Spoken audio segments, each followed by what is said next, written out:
Hello. Well, this is what I'm going to talk about today. Retroversal causality. So that's the direction that we see time going in. If you have to take both directions of time into account, that's what makes retrocausality.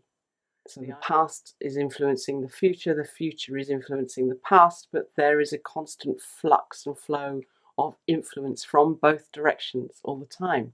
It's not a linear arrow that we perceive we live in at all. It's a two-way street. And that space is infinitesimally small. The present is infinitesimally tiny. We perceive moments and seconds and nanoseconds just rolling and tumbling by as a permanent version of particle reality, but that's not the case at all. We've come together to create a particle reality in the split nanosecond of time in which we exist. The rest of the time, we're a waveform, just like everything else is a waveform. And they know this is true of particles. If it's true of particles, it's true of people and everything else that we see around us. So we've got this band of time that exists in present format. And within that bound of time, there's that line that says singularity, a singular version of self, a singular identity, that we have a singular identity to ourselves that nothing else shares, and so does every other atom and every other version of snowflakes and grains of sand and all the other unique things we've talked about, owls, etc. Unique owls.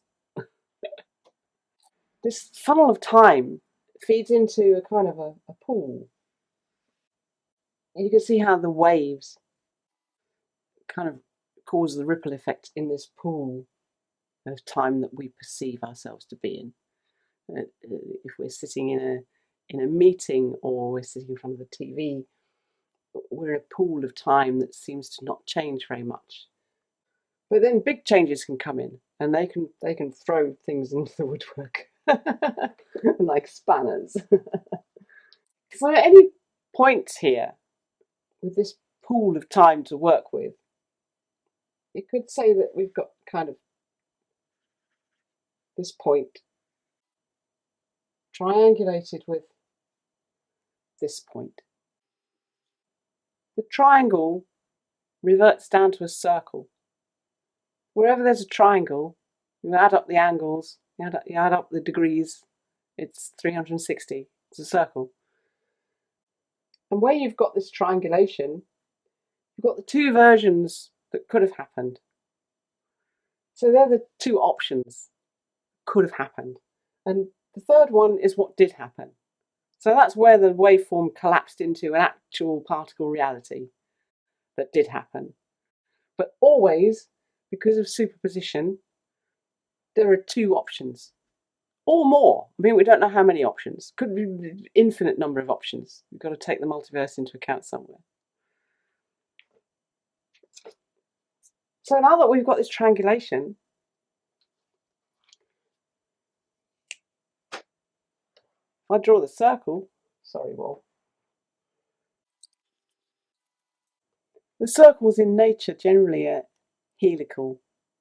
They form oscillating helixes, orbits, spirals, chirality.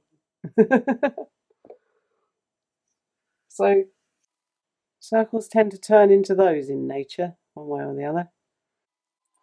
So having made the retrocausal aspect of time into a funnel system, it creates a pool of time in which causality creates its effects.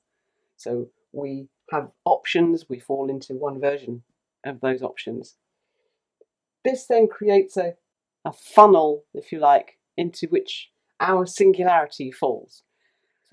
Now, hopefully this makes sense. And if it does, then we can triangulate with this as well, just for good measure. And this is an example of an illustration that could well work in practice, in real physics, one day when retrocausality and the multiverse and causality and the whole universal construct of time and the fabric of space-time and the fabric of the quantum fields starts to come together and make sense, then we could be cooking with gas. So stick around. See you there. Have fun. Love you loads. Bye.